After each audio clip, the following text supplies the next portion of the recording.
Grand ফিনালের প্রথম পর্বের শেষ প্রতিযোগী হিসেবে মঞ্চে আসছে খুলনার সৌতুল কোরআন ইন্টারন্যাশনাল হিফজ মাদ্রাসার শিক্ষার্থী হাফেজ কাজী সাইদ আহমেদ।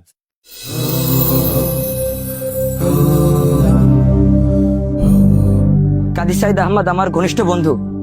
আমার মনে হচ্ছে এবারে প্রতিযোগিতায় সেই চ্যাম্পিয়ন হবে ইনশাআল্লাহ। আমি তাকে চ্যাম্পিয়ন হিসেবে দেখতে চাই। আমার আব্বু আমাকে বলে আমার হেফজ পড়া লাগবে, আমিও ইচ্ছা করি যে আমি হেফজ পড়বো। করোনার শেষ দিকে ওরে মাদ্রাসা একটা দিন বন্ধ হয়ে যায়।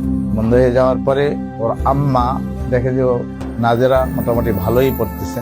দুপুরের খানা আমি খেতাম না, কারণ ওকে মাদ্রাসায় বিকালে দেখে আইসে আমি সন্ধ্যায় ভাত খাইতাম। 6 মাস পর্যন্ত এইভাবে আমি অনেক কষ্ট করছি। ইনশাআল্লাহ কাজী সাইদ আহমদ চ্যাম্পিয়ন হবে। আসসালামু আলাইকুম ওয়া রাহমাতুল্লাহি ওয়া বারাকাতুহু। ওয়ালাইকুম আসসালাম ওয়া রাহমাতুল্লাহি ওয়া বারাকাতুহু। আমি যেখান থেকে তেলাওয়াত করব সেখান থেকে তুমি আমাদেরকে তেলাওয়াত শুনিয়ে ধন্য করবে। আউযু বিল্লাহি মিনাশ শাইতানির রাজীম। বিসমিল্লাহির রহমানির রহিম। للذين استجابوا لربهم الحسنى. أعوذ بالله من الشيطان الرجيم. بسم الله الرحمن الرحيم.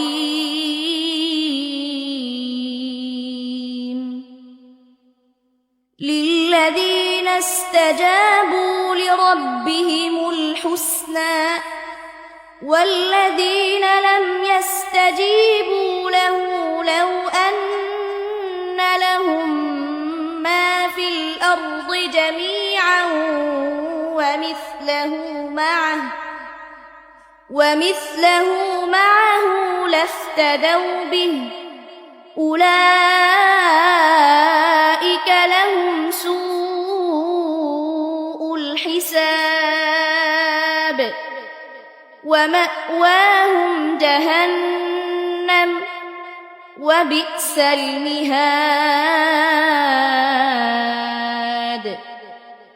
أفمن يعلم أنما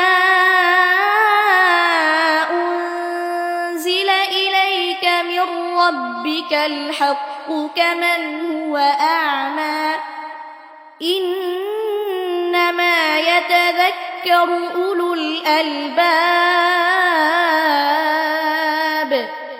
حسبك. صدق الله العظيم. মাশাআল্লাহ, তেলাওয়াত খুবই চমৎকার। আমি মনে করি পুষ্টি ভার্সেস অফ লাইট 2025-এর শেষ প্রতিযোগীর তেলাওয়াতের মাধ্যমে আমরা শিক্ষা নেব, প্রতিজ্ঞা করব যে আমাদের প্রত্যেকটি ছেলেকে আমরা কোরআন শিখাবো, কোরআন পড়াবো। আল্লাহ আমাদেরকে তৌফিক দান করুন। بداية سعيد يعني كان مميزا في التصفيات السابق. তেলাওয়াত শুনে অত্যন্ত অভিভূত হয়েছেন।